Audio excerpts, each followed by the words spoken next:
अमीर लोग नहीं चाहते कि ये सीक्रेट किसी को भी पता चले। आज वो सारा सच बताने वाला। हर महीने जेब कट रही थी। सिर्फ 2 साल के अंदर 2010 तक अर्जुन वापस वहीं पहुंच गया जहां से उसने शुरू किया था, और बल्कि थोड़ा और पीछे ही पहुंच गया वो। देखो, ये वीडियो ऐसी ही कई गलतियों के बारे में आज आपको बताएगी जो अक्सर हमें अमीर बनने से और अमीर बने रहने से रोकती है। पावरफुल लोग नहीं चाहते कि उनके सीक्रेट आम जनता को पता चले। वो कैसे पावर को कंट्रोल करते हैं ये सबको पता चले, ऐसा नहीं चाहता पावरफुल आदमी। तो इस वीडियो में मैं आपको बताऊंगा वो 9 लेसन्स जो कोई भी सक्सेसफुल और अमीर इंसान आपको कभी भी नहीं बताएगा। आज एक कहानी सुनाता हूं आपको अर्जुन की। 2008 मुंबई का एक 34 साल का लड़का अर्जुन अपनी छोटी सी इंपोर्ट एक्सपोर्ट कंपनी चला रहा था। बिजनेस ठीक ठाक चल रहा था, बहुत ज़्यादा नहीं, लेकिन घर चल रहा था, ऐसा था। हर महीने कुछ बचता था, जिंदगी ठीक ठाक सही तरीके से चल रही थी। फिर एक दिन उसे बड़ा कॉन्ट्रैक्ट मिलता है और भैया आखिरकार उसकी मेहनत रंग लाती है। उस साल उसने 4 करोड़ रुपए कमाए और पहले उसने एक साथ इतना पैसा कभी भी नहीं कमाया था। तो उसको लगा यही वो मोमेंट था जिसका वो हमेशा से इंतजार कर रहा था। और इस अचीवमेंट के बाद उसने भी वही किया जो ज्यादातर लोग करते हैं। क्या? जश्न मनाया, नई चमचमाती BMW ले ली, एक बड़े से फ्लैट में शिफ्ट हो गया, इंस्टाग्राम पर तस्वीरें डाली, स्टोरीज डाली, रील्स डाली, दोस्तों को पार्टी दी, रिश्तेदारों को बताया, सबको बताया कि भैया अब तो मैं सेट हो गया हूं। और यही उसकी सबसे बड़ी गलती बनी। उसने अपनी दौलत का दिखावा किया, सबको बता दिया कि मेरे पास कितनी दौलत है, अपनी सक्सेस बताई, अपने प्लान्स दुनिया के सामने रख दिए। और ये सब उन लोगों को बताए जो या तो उससे जलते थे या फिर उसका फायदा उठाने की ताक में थे। पता है उसके बाद क्या हुआ? बताता हूं। सिर्फ 1 साल में उसके सबसे भरोसेमंद पार्टनर ने अलग कंपनी खोल ली और जाते जाते अर्जुन के सारे क्लाइंट्स भी लेके गया। 3 रिश्तेदारों ने इन्वेस्टमेंट के नाम पर उससे पैसे मांग लिए। इनकम टैक्स का नोटिस आ गया क्योंकि रिटर्न में थोड़ी बहुत चूक हो गई थी। और वो BMW जो बड़े शौक से ली थी अब एक लायबिलिटी बन चुकी थी। हर महीने जेब कट रही थी। सिर्फ 2 साल के अंदर 2010 तक अर्जुन वापस वहीं पहुंच गया जहां से उसने शुरू किया था, और बल्कि थोड़ा और पीछे ही पहुंच गया वो। देखो, ये वीडियो ऐसी ही कई गलतियों के बारे में आज आपको बताएगी जो अक्सर हमें अमीर बनने से और अमीर बने रहने से रोकती है। बहुत इंपॉर्टेंट ज्ञान देने वाला हूं आज, बहुत ज्यादा इंपॉर्टेंट ज्ञान, तो ध्यान से सुनिएगा भैया। और जो बातें आज हम करने वाले हैं ना, इन बातों को एक आदमी ने 500 साल पहले ही लिख दिया था। उस वक्त की दुनिया ने उसे विलन करार दे दिया था, क्योंकि पावर में बैठे लोग, अमीर लोग नहीं चाहते कि ये सीक्रेट किसी को भी पता चले। लेकिन एक बात तब भी सही थी और अभी भी सही है। जो सच उसने तब लिखा था वो आज भी उतना ही सटीक है। आज वो सारा सच बताने वाला हूं। और ये जो सच जिसने लिखा था उस इंसान का नाम था निकोलो माकियावेली। सुनने में अजीब लग रहा होगा, लेकिन यही नाम था भैया, निकोलो। 15वीं 16वीं शताब्दी के इटली का एक डिप्लोमेट था, एक थिंकर था। इसने पावर को, वेल्थ को और ह्यूमन साइकोलॉजी को इतनी गहराई से ऑब्जर्व किया जितना शायद उस दौर में किसी और ने किया ही नहीं होगा। और जो उस समय उसने देखा वो उसने बेबाकी से लिख दिया, और यही उसका सबसे बड़ा जुर्म बना। उसे अक्सर एक डार्क कैरेक्टर बताया जाता है, शैतान का एजेंट बताया जाता है, लेकिन वो इनमें से कुछ भी नहीं था। वो एक सिविल सर्वेंट था, जैसे हमारे देश के IAS IPS होते हैं वैसे ही। 14 साल तक उसने फ्लोरेंटाइन रिपब्लिक के लिए काम किया। एक जाना माना डिप्लोमेट था वो, और उससे भी बेहतर एक ऑब्जर्वर था वो। हर घटना, हर इंसान के बारे में वो इतनी गजब परख रखता था कि क्या बात है। लेकिन मैकियावेली के बारे में जो पॉपुलर इमेज थी, वो उसकी इमेज को गलत तरीके से लोगों को दिखाया गया था। इटली की उस दौर की पॉलिटिक्स को सबसे करीब से उसने देखा था, राजाओं को सबसे करीब से देखा था, मर्चेंट्स को देखा था, आर्मी जनरल्स को, उन सब लोगों को जो बेहद पावरफुल थे और बिना सामने आए सब कुछ कंट्रोल करते थे, उन सबको काफ़ी क्लोजली उसने ऑब्जर्व किया था और कैसे वो सत्ता और पावर में बने रहे इस चीज़ को समझा था उसने। फिर 1512 में जो हुआ फ्लोरेंस में, उसने मैकियावेली की ज़िंदगी हमेशा के लिए बदल दी। तो जहाँ एक टाइम था वो पावर के बेहद करीब था, अब नए राज और नए सरकार में उससे सब कुछ छीन गया था। 1512 में मेडिकी फैमिली ने फ्लोरेंस की सत्ता वापस ले ली और जैसा कि मैंने आपको बताया, एक झटके में मैकियावेली से सब कुछ छीन लिया गया। उसे अरेस्ट कर लिया गया, टॉर्चर किया गया और जेल भेज दिया गया और उसके बाद उसे देश से निकाल भी दिया गया। इतनी तकलीफ झेलने के बाद, इतने दुत्कार के बाद मैकियावेली ने दोबारा अपनी ज़िंदगी शुरू करी। एक छोटा सा घर बनाया, किसानी करके गुजारा किया और उसी छोटे से घर में बैठकर उसने वो किताब लिखी जो आज भी दुनिया को हिला देने की ताकत रखती है। किताब का नाम है द प्रिंस। डिस्क्रिप्शन में हमने लिंक भी दे रखा है, अगर ऑर्डर करना होगा तो कर लेना। देखो, ये किताब मैकियावेली ने इसलिए लिखी थी क्योंकि वो समझ चुका था कि एक्चुअली दुनिया काम कैसे करती है और सिर्फ थ्योरी नहीं समझी थी उसने, प्रैक्टिकली ऑब्जर्व किया था, देखा था उसने। और यही वो सच था जो जमाने के पावरफुल लोगों के लिए कंफर्टेबल नहीं था, क्योंकि पावरफुल लोग नहीं जानते कि भैया उनके सीक्रेट, मतलब नहीं चाहते कि उनके सीक्रेट आम जनता को पता चले, वो कैसे पावर को कंट्रोल करते हैं ये सबको पता चले, ऐसा नहीं चाहता पावरफुल आदमी। और उसने अपनी किताब में लिख दिया। तो इस वीडियो में मैं आपको बताऊंगा वो 9 लेसन्स जो कोई भी सक्सेसफुल और अमीर इंसान आपको कभी भी नहीं बताएगा, क्योंकि यही उनका कॉम्पिटिटिव एडवांटेज है। और जब तक बाकी के लोग इन्हें नहीं जानते, वो लोग आगे बने रहते हैं। ये नॉलेज अमीरों और सक्सेसफुल लोगों की पावर है और पावर कोई ऐसे ही मुफ्त में शेयर नहीं करता भैया। तो 9 रूल में से पहला रूल सुनो, लोमड़ी बनो, शेर नहीं। क्या मतलब, समझाता हूँ। फ्लोरेंस में एक आदमी था जिसका नाम था जियोवानी डी मेडिकी। नाम अजीब थे लेकिन था नाम भैया। बड़ा अमीर कारोबारी था वो, इतना अमीर के पूरे यूरोप के राजा उससे कर्जा लेते थे। उसके एक इशारे पर डील्स होती थी, पूरे कॉन्टिनेंट पर उसकी पकड़ थी। लेकिन उसके रहन सहन का तरीका बिल्कुल अलग था। अगर वो उस जमाने में सड़क पर आपके पास से निकलता तो आपको अंदाजा भी नहीं होता कि आदमी कौन है भैया। कपड़े बिल्कुल साधारण, कोई बॉडीगार्ड नहीं, कोई तामझाम नहीं, बेइंतहा दौलत, लेकिन उसका कोई भी दिखावा नहीं। मैकियावेली ने यहीं से एक ऑब्जर्वेशन निकाला, शेर दिखता है इसलिए शिकार होता है, लोमड़ी दिखती नहीं इसलिए जिंदा रहती है। और ये सिर्फ कहने की बात नहीं है चचा, ये साइकोलॉजिकल सच है। जब आप अपनी सक्सेस लोगों को दिखाते हो ना, नई गाड़ी ली, फोटो डाले, नई घर की रील है, नई डील का स्क्रीनशॉट, तो आप सोचते हो कि लोग आपसे इंप्रेस होंगे, आपकी वाह करेंगे। लेकिन एक्चुअली होता क्या है, जो आपसे जलता है वो नोट करता है इस चीज़ को। जो आपका कॉम्पिटिटर है वो समझ जाता है कि आपके पास क्या क्या रिसोर्सेज हैं, और फिर ये लोग चुपचाप जुट जाते हैं आपकी डाउनफॉल प्लान करने में। आपकी बर्बादी का नज़ारा देखने के लिए ये लोग तैयार रहते हैं, कब ये आदमी बर्बाद और हमें मज़ा आए। देखो, ये दिखावे से आप कूल नहीं बनते, आप टारगेट बनते हो। वॉरेन बफे आज भी 1958 में खरीदे हुए घर में रहते हैं और एक कंजूसी कतई नहीं है, ये स्ट्रैटेजी है। समझे भैया।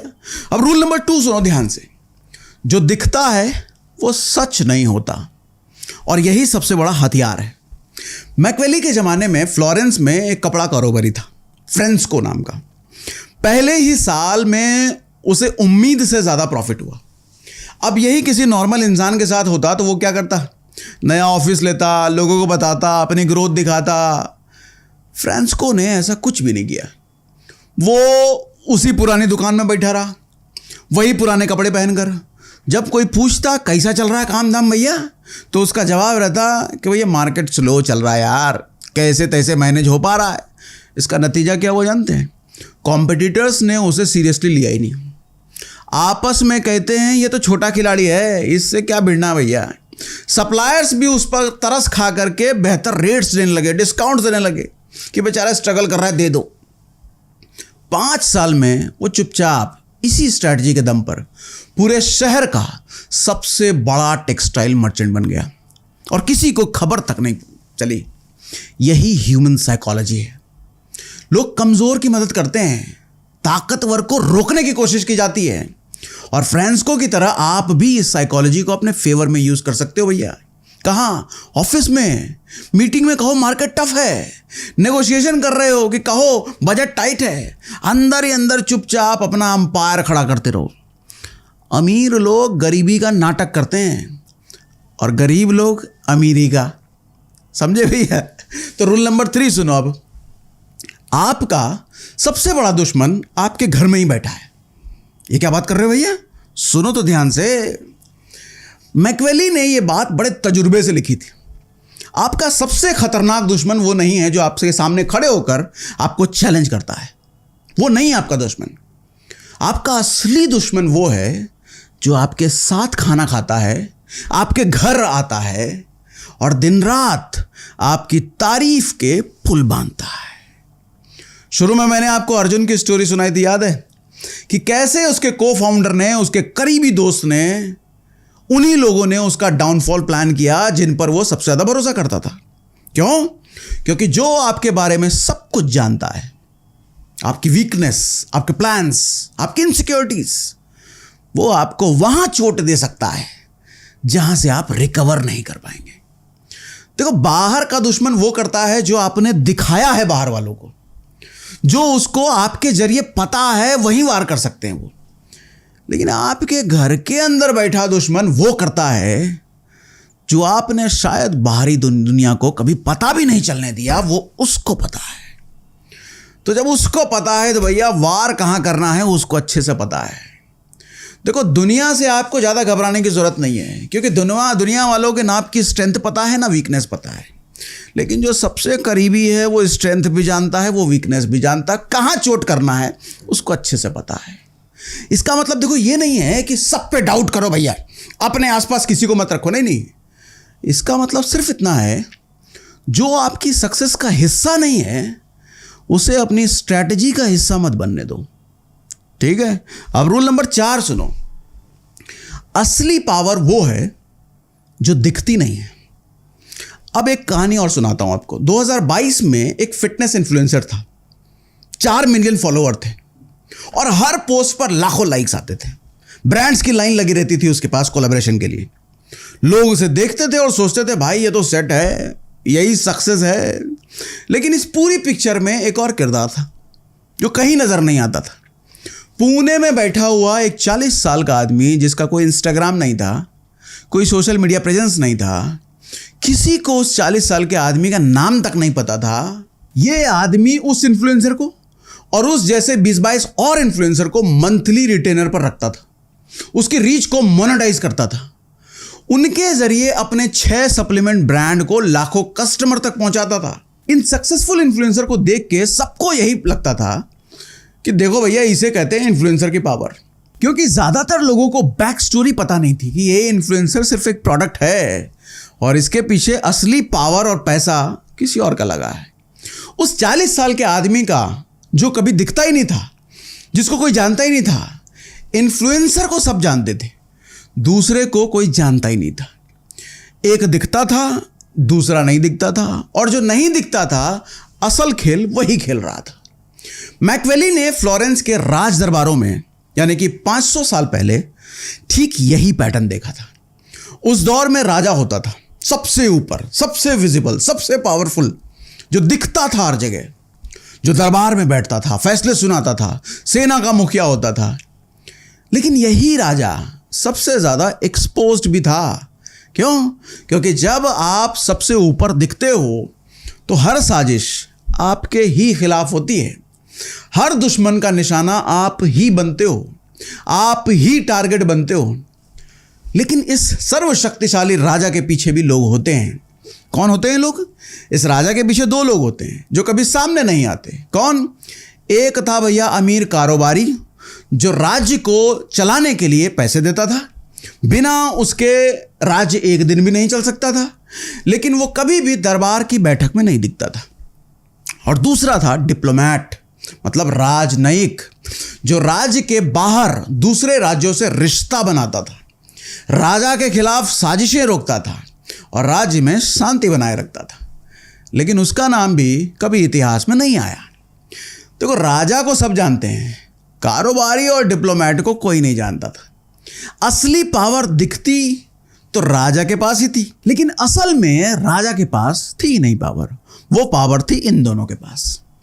देखो, असली पावर विजिबल नहीं होती है, असली पावर ऑपरेट करती है क्वाइटली, इफेक्टिवली और बिना किसी अनाउंसमेंट के। तो प्रैक्टिकली इसका मतलब क्या है? देखो, मल्टीपल इनकम स्ट्रीम्स बनाओ, लेकिन दुनिया को सबसे ऑर्डिनरी वाला ही दिखाओ। जितना कम लोग जानते हैं उतना कम इंटरफेरेंस होती है। और कनेक्शंस बनाओ, लेकिन उन लोगों से जो खुद इनविजिबल हैं। वो सीए से कनेक्शन बनाओ जो बैकग्राउंड में रह करके काम करता है आपके लिए। वो लॉयर से कनेक्शन बनाओ जो कभी मीडिया में नहीं आता। वो बैंकर से कनेक्शन बनाओ जो हमेशा स्पॉटलाइट से दूर रहता है। ये लोग फ्लैशी नहीं दिखते, लेकिन यही लोग तब काम आते हैं जब सब कुछ दांव पर लगा होता है। जो दिखता है वो टारगेट बनता है, ये बात याद रख लो भैया। और जो नहीं दिखता वही जीतता है। रूल नंबर 5 सुनो, सब्र कोई वीकनेस नहीं है, यह सबसे खतरनाक हथियार है। 2017 में बिटकॉइन का बूम था, हर तरफ एक ही शोर था कि भैया इसमें अगर पैसा लगा दिए तो रातों रात लाइफ सेट हो जाएगी। लखनऊ में एक 26 साल का लड़का था रोहित, उसने भी इस बूम में लाख रुपए इन्वेस्ट कर दिए और 60 दिनों में, सिर्फ 60 दिनों में वो 1 लाख रुपए 5 लाख हो गए, 5 गुना, बिना किसी डिग्री के, बिना किसी एक्सपीरियंस के। और इसके बाद रोहित ने वो किया जो बिल्कुल नेचुरल था, सेलिब्रेट किया, फेसबुक पे स्क्रीनशॉट डाला, व्हाट्सएप ग्रुप में शेयर किया, खुद को क्रिप्टो एक्सपर्ट बताने लग गया, रिलेटिव्स को टिप्स देने लग गया। अंकल बस यहां पैसा लगा दो मैं देख लूंगा, इसे डायलॉगबाजी करने लग गया। और फिर रिलेटिव्स ने इन्वेस्ट करने के लिए पैसे मांग लिए उससे उधार, और रोहित मना नहीं कर पाया।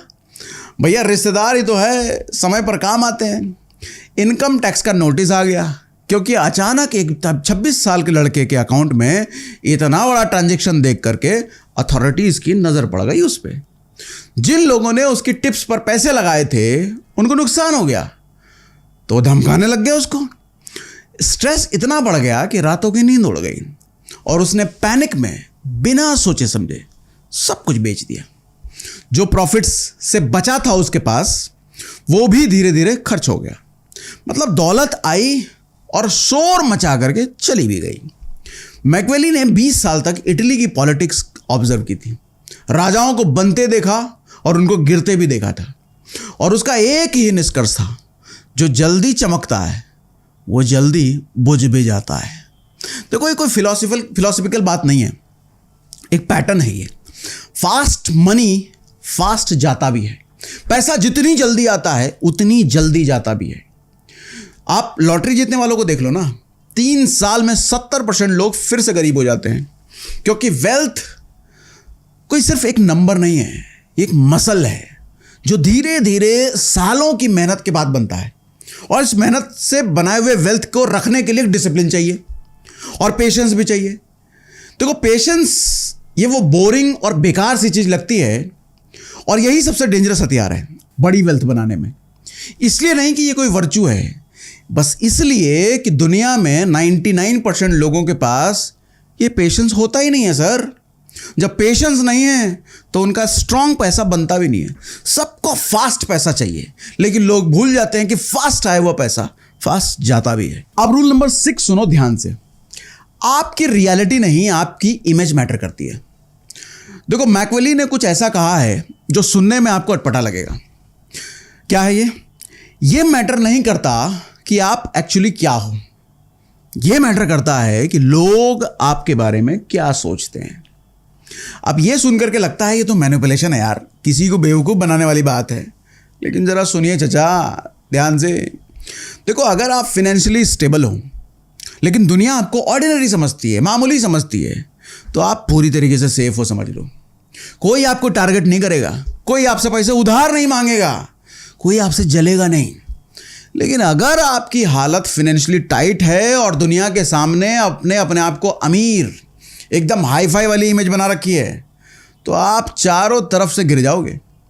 जो आपसे कुछ ना कुछ मांगते रहेंगे लोग, ऐसे टकराते लोग रहेंगे, और जब आप डिलीवर नहीं कर पाओगे, जब आप उनको उधार नहीं दे पाओगे, तो वही लोग आपके दुश्मन बन जाएंगे। वही लोग जो आपसे दोस्त थे, भैया दोस्ती यार एक चक्कर में कुछ पैसे मांग रहे थे, इतना कमा रहा है हमको कुछ दे दे, नहीं दे के देखो जरा, आप दुश्मन बन जाओगे रातों रात, और आपकी बर्बादी की प्लानिंग शुरू हो जाएगी। आप कहोगे हमने तो कुछ किया ही नहीं, कर दिया अनजाने में। तो जो अपनी इमेज को खुद कंट्रोल करता है ना, ये समझ लो कि वो अपनी लाइफ को कंट्रोल कर रहा है। तो आपकी इमेज समाज में क्या बन रही है, इस पर बहुत ध्यान रखिए। आपकी इमेज ऐसी नहीं बननी चाहिए जिससे भैया उधार मांगने वाले लोग आ जाएं, आपको टारगेट करने वाले लोग पैदा आ जाएं, आपके दुश्मनों की संख्या बढ़ जाए।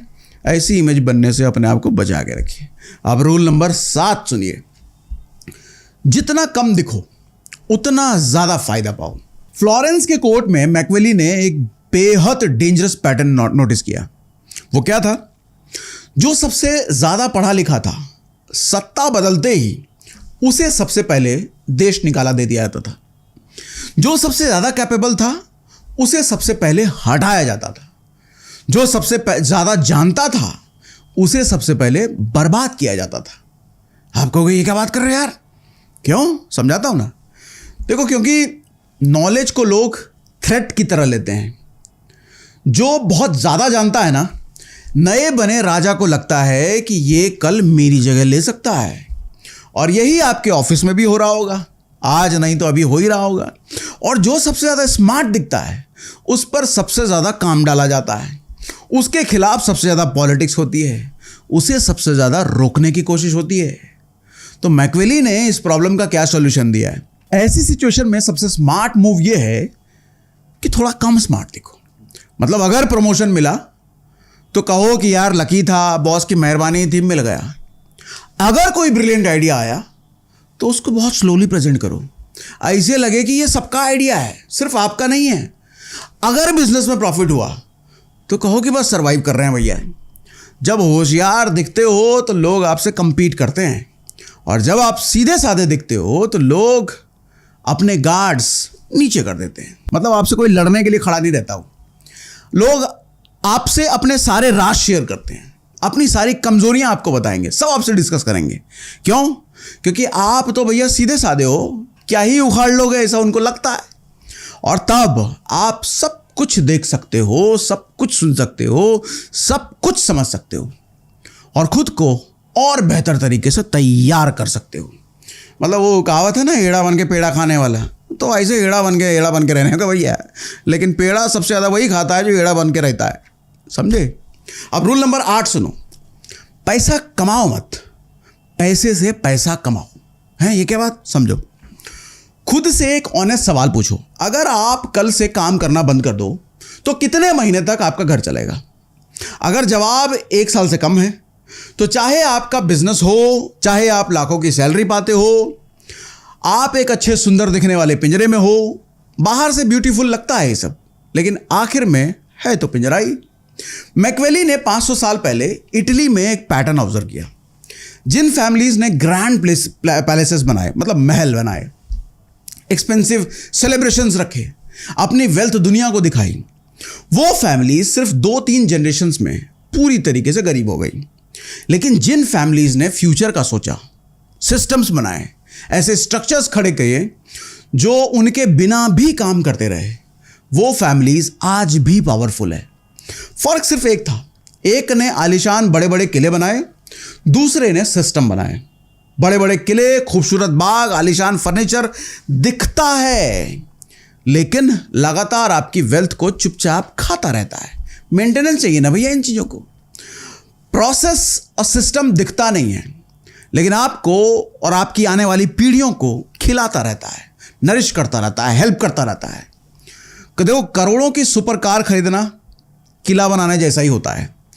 हर साल जेब से पैसा निकलता रहेगा, मेंटेनेंस के नाम पे, कभी कुछ हो गया सर्विस के नाम पे। वो हाथी है भैया, तो हाथी तो अपना खर्चा मांगेगा। लेकिन डिविडेंड देने वाला पोर्टफोलियो बनाना एक सिस्टम है। हर महीने अकाउंट में पैसा डालता रहेगा।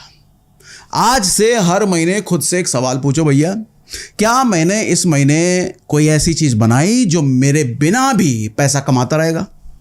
अगर जवाब नहीं है तो अभी वो चीज़ शुरू कर दो। अब रूल नंबर 9 सुनो, आखिरी और बड़ा इंपॉर्टेंट। अमीर दिखना बंद कर दो, अमीर बनो। आजकल के यूथ की सबसे बड़ी समस्या, अमीर बनने पे किसी का ध्यान नहीं है क्योंकि उसमें मेहनत लगती है। अमीर दिखना सबको है क्योंकि वो तुरंत हो जाता है भैया। अब हुआ क्या कि आइकिया के फाउंडर इनगवार कैम्पेड, नाम थोड़ा अजीब सा है लेकिन है नाम ऐसे ही, उनकी नेटवर्थ थी तकरीबन $58 बिलियन, दुनिया के सबसे अमीर लोगों में से एक। लेकिन वो हमेशा जब भी प्लेन में चलते थे तो हमेशा इकोनॉमी क्लास में ट्रैवल करते थे। 15 साल पुरानी वॉल्वो कार में चलते थे। मार्केट में खुद जाकर के सब्जियां खरीदते थे, मोल भाव करते थे, सुपरमार्केट में डिस्काउंट कूपन यूज करते थे। और ये सब देख कर लोग हंसते थे, ये बूढ़ा बड़ा कंजूस है। लेकिन इंगवार ऐसा इसलिए नहीं करते थे कि उनके पास पैसे नहीं थे, बल्कि वो ऐसा इसलिए करते थे क्योंकि वो खुद को प्रोटेक्ट कर रहे थे अनवांटेड अटेंशन से, जिलसी से, लोगों के जलन से। ऐसे लोगों से वो बचना चाह रहे थे जो वेल्थ देख करके आते हैं और जब जाते हैं तो आपका सब कुछ लेके जाते हैं। तो उन्होंने अपनी वेल्थ को एंजॉय किया, लेकिन उसका तमाशा नहीं बनाया, उसको प्रदर्शन नहीं किया। और यही मैकियावेली का सबसे गहरा लेसन है। जिसे प्रूफ करना पड़े कि वो वेल्दी है, वो अभी भी प्रूफ करने की स्टेज में है। जो जेन्युइनली वेल्दी होते हैं उसे कुछ प्रूफ करने की ज़रूरत ही नहीं होती। देखो, money is loud but wealth is quite. मतलब पैसा शोर मचाता है लेकिन दौलत खामोश रहती है। तो आज आपको जो 9 लेसन्स हमने बताए, असल में ये 9 लेसन्स नहीं है, ये एक ही लेसन है। बार बार अलग अलग तरीके से मैंने आपको बताया। और वो लेसन ये है कि जो दिखता है वो रियल नहीं होता, और जो रियल होता है वो दिखता नहीं है। मैकियावेली विलन नहीं था, वो एक थका हुआ इंसान ज़रूर था, लेकिन उसने सच देखा था, उसने लिख दिया था उस सच को। और एक ऐसा सच लिखा था जो पावरफुल लोग यूज़ तो करते थे, लेकिन उस सच का पता सबको ना चले, वो पावरफुल लोग चाहते थे। और यही उसकी सबसे बड़ी गलती बनी थी, ताकि उसको तो उसी बात का उसको सजा मिला था। तो आखिर में एक बात यह है, 100 बातों की एक बात, जब आप प्रूफ करना बंद कर देते हो तब आप इंप्रूव करना शुरू कर देते हो। जब आप शोर बंद कर देते हो तब आपका काम बोलने लगता है। तो ये 9 लेसन सुन करके मुझे उम्मीद है कि भैया आपको मज़ा आ गया होगा। लेकिन आप मज़े से काम चलेगा नहीं, इसको इम्प्लीमेंट कीजिएगा तो तब ज़िंदगी में असली मज़ा आएगा। नहीं तो ये टेम्प्ररी मज़ा बन के रह जाएगा। सुने बहुत मज़ा आया, लेकिन इम्प्लीमेंट कर लो तो पूरी ज़िंदगी मज़ा बना रहेगा भैया। और इसको शेयर कीजिए हर दोस्त, हर रिश्तेदार तक, क्योंकि मिडिल क्लास की मानसिकता यही है। हम खुद भी मिडिल क्लास हैं भैया, हम भी इसी सोच का शिकार कुछ समय पहले तक थे, अब ठीक हो गए कि उसको हर चीज़ दिखाना है। जो है तो दिखाना ही है, जो नहीं है उसको भी दिखाना है। बंद कीजिए फालतू का दिखावा और सच में अमीर बनने पे ध्यान लगाइए।